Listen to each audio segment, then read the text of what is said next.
ತುಂಬ ಜನ ಏನಂದ್ರೆ ಮನೆ ಹತ್ರ 1-2 ಗಿಡ ಹಾಕೊಂಡಿರ್ತಾರೆ. ಹೌದು, ಅವ್ರದ್ದು ಕೆಲವೊಂದ್ಸಲ 5 ವರ್ಷ 10 ವರ್ಷ ಆದ್ರೂ ಬೆಳೆ ಹೌದು. ಅದಕ್ಕೆ ಕಾರಣ ಇದೆ. ಇವಾಗ ಅವರು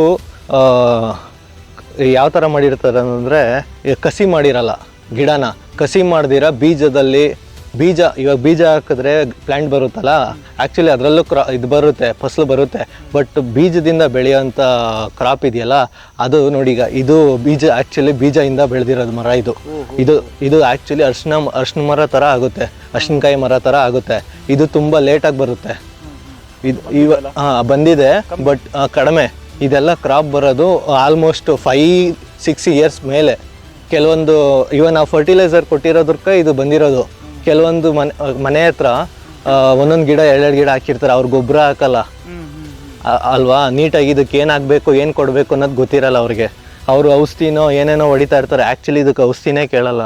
ಬಟರ್ ಫ್ರೂಟ್ಗೆ ಗೊಬ್ಬರ ಬಿಟ್ಟರೆ ಬೇರೆ ಏನು ಕೇಳಲ್ಲ ಇದು. ಹೌದು, ಮಾಮೂಲಿ ತಿಪ್ಪೆ ಗೊಬ್ಬರ, ಕುರಿ ಗೊಬ್ಬರ ಈ ಥರ ಹಾಕ್ಬೋದು. ನ್ಯಾಚುರಲ್ಲು ಇದು ಈರಿಯಾ, ಲಾಗೋಡು, ಆನೆ ಮಾರ್ಕು ಇವೇನು ಹಾಕಂಗೆ ಇಲ್ಲ ಇದಕ್ಕೆ. ಈ ಥರ ಹಾಕಿದ್ರೆ ಗಿಡ ಪೂರ್ತಿ ಸುಟ್ಟೋಗ್ಬಿಡುತ್ತೆ.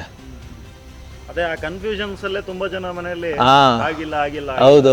ಆ್ಯಕ್ಚುಲಿ ಇದು ನೋಡಿ, ಇದು ಕಸಿ ಮಾಡಿರೋದು.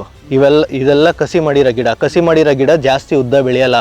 ಅಲ್ಲಲ್ಲ ಚೇಪೆ ಗಿಡ ಥರ ಅಲ್ಲಲ್ಲ ಚಿಕ್ಕದಾಗಿರುತ್ತೆ. ಇದು ಮಾತ್ರ ನೋಡಿ, ಹೌದು, ಈ ಗಿಡ ಮಾತ್ರ ನೋಡಿ ಎಷ್ಟು ಉದ್ದ ಬಂದಿದೆ. ಇದು ಕ್ರಾಪ್ ಕಸಿ ಮಾಡಿರೋ ಗಿಡ ಅಲ್ಲ, ಇದು ಬೀಜದ ಗಿಡ. ಅದಕ್ಕೆ ಇದು ಮರ ಥರ ಬೆಳೆದಿದೆ.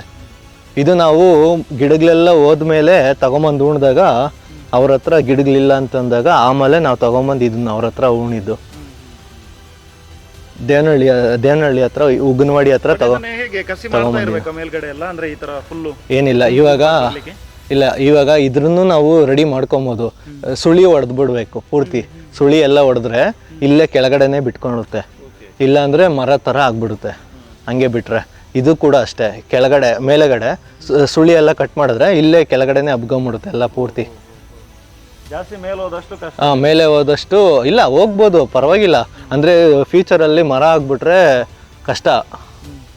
ಅದು ಜಾಸ್ತಿ ಕೇಳುತ್ತೆ ಫರ್ಟಿಲೈಸ್ ಎಲ್ಲ, ದೊಡ್ಡ ಗಿಡ ಆಯಿತು ಅಂದರೆ. ಹೌದು.